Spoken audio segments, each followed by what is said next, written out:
La crise sanitaire actuelle renvoie bon nombre d'entre nous dans notre trou maternel, que j'appellerais donc le trauma sécuritaire cher à Lacan, dans lequel nous nous relevons instinctivement face à une agression, à un ennemi d'autant plus dangereux qu'il est invisible, presque irréel, donc monstrueux, et qu'il possède plusieurs noms, plusieurs visages, plusieurs variants.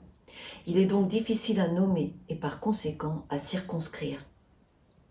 Le trauma consécutif à la rencontre avec la mort qui nous menace, qu'elle soit effective, fictive, réelle, particulièrement si elle est médiatisée, nous conduit directement à une terreur psychique paralysante due au choc des mots, des images harcelantes, seul point de repère mis en place volontairement ou non, dans ce flou, quoi qu'il en soit entretenu. Le virus peut nous sauter dessus n'importe où, n'importe quand, à n'importe quel moment, et n'importe quel porteur asymptomatique, donc n'importe qui, devient un ennemi potentiel, un espion, un tueur, un assassin masqué. Cette figure effrayante et non circonscrite est autre chose, représente autre chose que d'avoir un revolver braqué sur la tempe ou une adversité claire et avérée du point de vue des défenses.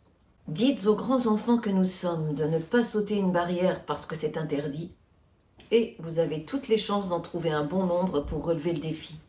Dites par contre qu'il y a le loup ou un petit microbe qui risque de vous dévorer derrière le mur et tout le monde restera accroché dans sa niche.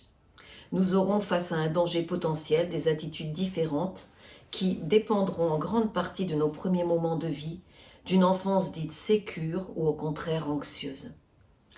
Les enfants sécurisés, qui sont encore dans les adultes, sont ceux qui, une fois rassurés par les soins maternels et encouragés par la parole du père, lequel non seulement veut récupérer pour lui sa femme, mais également se sent investi de la mission d'aider son petit à partir explorer le monde, eux braveront leur peur de quitter le giron maternel pour apprendre, comprendre et agir.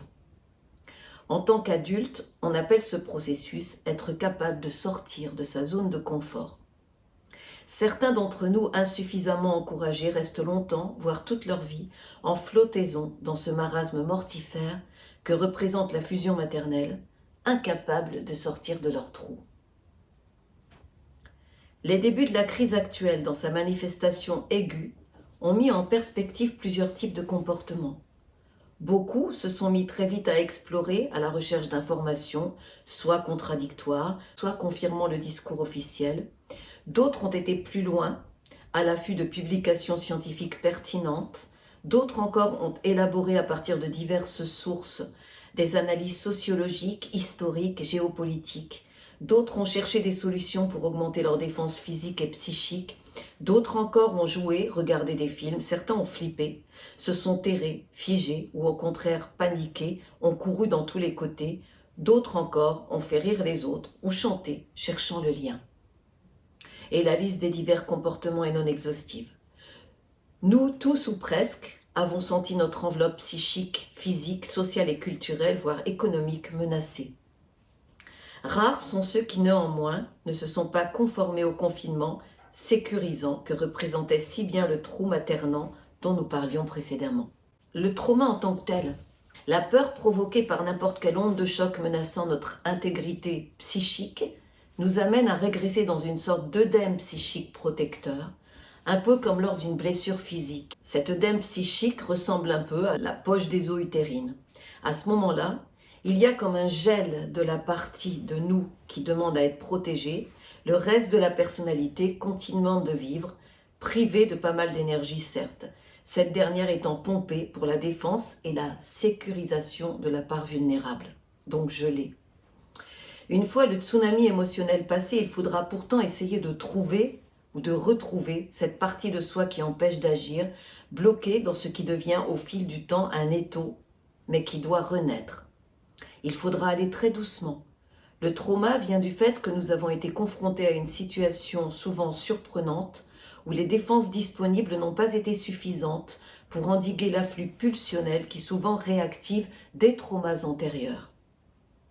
Une surcharge émotionnelle d'une grande intensité est survenue brutalement et sans préparation, dépassant nos capacités d'y faire face, d'autant plus qu'elle remet en branle des parties faibles de notre personnalité refoulée. Ce processus nous permettant de vivre une vie dans laquelle il faut avancer malgré les échecs, les chutes, les frustrations, les déceptions, pour s'inscrire en tant qu'adulte dans la société. Le virus et la narration qui en a été faite nous a soumis à une entreprise de destruction de notre enveloppe psychique particulièrement, par la rupture des liens permanents entretenus entre nos univers référentiels, c'est-à-dire le monde d'avant, et les faits psychiques dans leur actualité. À cette période-là de vulnérabilité, les paroles qui pourront parfois être oubliées à un niveau conscient infiltreront toute l'activité de la pensée et des actes, d'autant plus qu'elles s'inscriront, répétons-le, dans les traces d'un passé refoulé qui aujourd'hui va trouver une occasion de se protéger dans le réel. Les tortionnaires connaissent bien ce procédé qui consiste à mettre en condition leur proie pour envahir leur appareil psychique. Face à de telles situations, certaines personnes bloquent leurs pensées, leur mémorisation et se trouvent dans une phase d'inhibition face à l'action. Elles n'ont par conséquent plus accès à leur individualité et à la structure que cette dernière demande. Coincées dans la confusion, ces personnes devenues personnes n'auront souvent pas d'autre choix que de s'identifier à une culture gommant toute singularité. La société deviendra alors l'équivalent du trauma. Retrouver sa vraie personnalité passera par le fait de défusionner l'intériorité de l'extériorité, une fois le perturbateur et le trouble identifiés. Sortir de la possession étouffante du trauma consistera à prendre du recul, de la distance et à trouver la juste tension qui poussera à l'action, à une poussée, à une percée, puis à nommer les choses, faute de quoi ce trou béant, dévorateur, aspirateur, se peuplera d'objets psychiques monstrueux et effrayants, indéfinis, de variants, sans cesse renouvelés. Quelqu'un a dit on ne vient pas à bout du diable tant qu'il change son nom. Il faut le nommer, le circonscrire, le contrer, s'y opposer, établir entre lui et vous une frontière claire, nette et précise. Si le mal a dit, il s'agit de lui rétorquer notre propre intégrité, de ne pas paniquer, fuir partout infiniment et n'importe comment, sans organisation, but ou objectif. Cherchant à nous avaler, à nous dévorer, à fusionner avec nous, à nous fasciner pour nous entraîner dans la confusion, il veut nous empêcher d'avoir un lieu, une topique psychique forte et solide, un sanctuaire intérieur structuré, une place, notre place, sachant bien sûr que durant une vie saine, cette place changera tant dans les représentations internes que nous nous faisons de nous-mêmes qu'à l'extérieur et il faudra s'y adapter. Ce perturbateur qu'est le mal fait d'autre part de nous des hyperactifs, alors qu'il nous faudrait le déloger de façon minutieuse et calme, à la manière du démineur, en le nommant encore une fois et en identifiant la forme que ce perturbateur aliénant a inscrite et prise en nous. Donc oser s'attaquer à ce mal qui dit, puis le sortir de notre appareil psychique, nous permettra aussi à nous, adultes redevenus enfants, de sortir, puis de redevenir adultes. Mais un adulte qui s'assume, un adulte heureux d'être l'adulte dont l'enfant rêvait.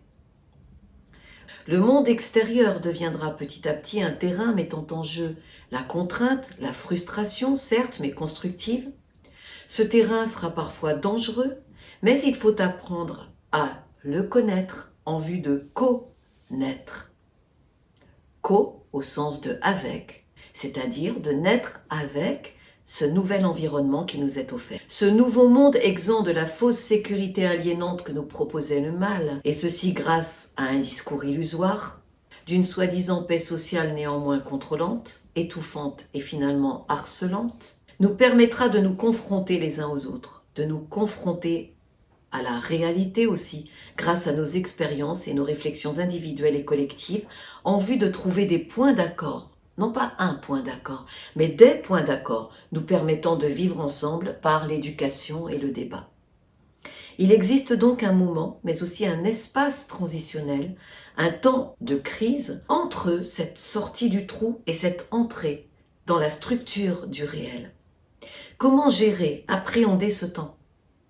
Un objet à la fois culturel et reposant pourrait-il prétendre amortir l'impact du choc violent de la confrontation réelle que représente l'entrée dans la parole structurante? Un objet, style le doudou quand on était petit, mais qui, en ce qui nous concerne, peut être autre chose, une parole douce par exemple. Une fois sortis de notre trou faussement sécurisant, nous transférons nos émotions sur un lieu que nous explorons. Nous pouvons réfléchir à ce qui nous fait peur, changer d'angle de vue, tel l'enfant qui apprend à marcher et qui tombe, tel l'enfant maladroit qui ne réussit pas à agir comme il le voudrait. Nous nous confronterons à nos peurs, nos hontes, nos manques, à la frustration, à nos contradictions, à notre problème et à la montagne qu'il représente. Et bien sûr, nous crierons à cette montagne qu'elle est méchante. Alors l'écho nous répondra « Chante, chante !» À ce moment-là, nous ne serons plus une voix quelconque et sans écho coincée dans cette voie de passage obligatoire qu'est le trauma. En chantant, nous transiterons vers le monde structuré structurant, ce nouveau monde à la rencontre de l'autre en soi, au-dessus de soi, près de soi, loin de soi, et nous aurons fait de notre vieille impasse un tremplin qui plus tard servira peut-être l'intérêt général.